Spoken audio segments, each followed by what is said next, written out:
So how does a Donovan Mitchell-less, Max Strus-less, and eventually Evan Mobley-less Cavaliers team overcome a 22-point fourth quarter deficit and snap an 11-game winning streak for the Boston Celtics? 2 words. Dean Wade. Let's break it down. Let's start here. Rebounding was certainly a problem for the Cavaliers. It got them down by 22. Obviously, the injury to Mobley did not help that situation. Cleveland rolls out a small ball lineup with 3 or maybe 4 shooters, and LeVert makes a nice one-on-one play going right at Jrue Holiday, but you had to start thinking, we can't just trade buckets. 2s are no good, so how about 3s? Dean Wade hits this 3, brings it within 14, and suddenly you can feel it a little bit. Cavs are within 13. Now watch this set. Watch as Luke Kornet takes the roll man Dean Wade to the basket. That'll be important later. Isaac Okoro is going to put it on the floor, and now watch Jason Tatum. Right there. Just that slight lean to the left on his left foot carries his momentum away from George Niang, and George can get that shot up fast. We're within 10 now.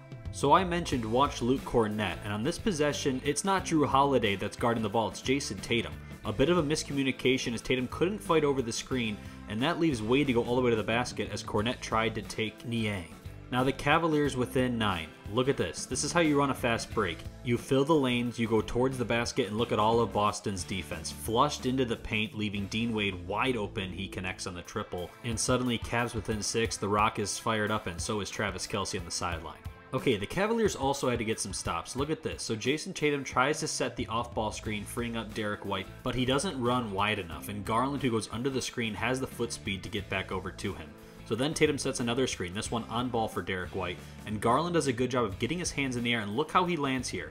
He splits his legs to be sure he allows Tatum to land. Tatum misses, and once again, Dean Wade was big on the rebounds. The Cavaliers needed that. Cleveland has to cash in on the stop, and this is a good job by Darius Garland. Leave it to the hot hand. Watch Jaylen Brown. He's staying with Garland, and because of this, Brown almost sheds his own teammate in Porzingis, allowing Wade to knock down another triple. Boston has to call for time because they have a Dean Wade problem. You know they didn't have a scouting report on Dean Wade. They didn't do much footage on him. This is not a guy that they were really worried about going into this game, so now they need to figure out a way to stop him. Out of the timeout, Boston knows they need a bucket, and they go right at the weakest defender on the floor of the Cavaliers, George Niang. To his credit, stayed with Porzingis very well. This is a tough shot, and the Cavaliers find themselves down by 5. Jarrett Allen responds with 2 free throws, and then the Cavaliers get a stop, so the Cavs down 3. Pay attention to Porzingis on this play. His eyes are firmly locked on Dean Wade. They cannot allow him to get another shot up. All the defense is gravitating towards him. You see Derek White, Jaylen Brown over there. Porzingis halted his momentum for just a moment, and that gave Niang enough time to get off the corner triple to tie up this game at 99.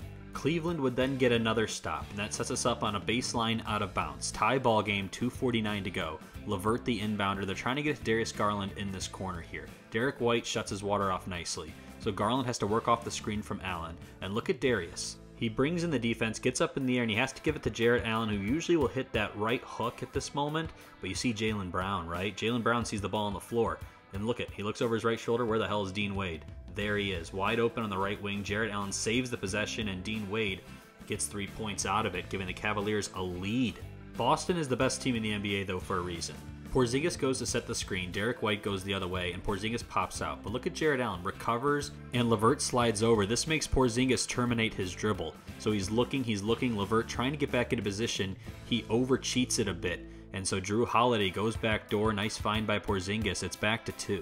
Ensuing possession, the Cavaliers have the ball way out high, 10 on the shot clock. Dean Wade's going to come over and set the screen. Allen looks like he's free for a moment, but Porzingis does a great job recovering as he bats the ball away. But look at Jarrett Allen. So he's on the floor. He has to get up. Porzingis is quick to his feet, and this is going to matter in just a couple of seconds as the Celtics take this ball right to left. It's Jrue Holiday in transition. Allen is still behind the play. George Niang has to take Brown on the right wing. He's got to watch the shooter. So Porzingis has a free lane. Garland fouls him, and Porzingis finishes. Suddenly, Boston a chance to go on top. Kristaps Porzingis is an 86% free throw shooter, so you know he knocks it down, and Boston the 104-103 lead. Cleveland has a timeout. They don't want to use it yet. Garland will bring it into the forecourt with Jrue Holiday watching him. That's a guy you don't want to see. Garland has to go at Holiday. He's looking for the switch onto Porzingis so he can have the foot speed on him.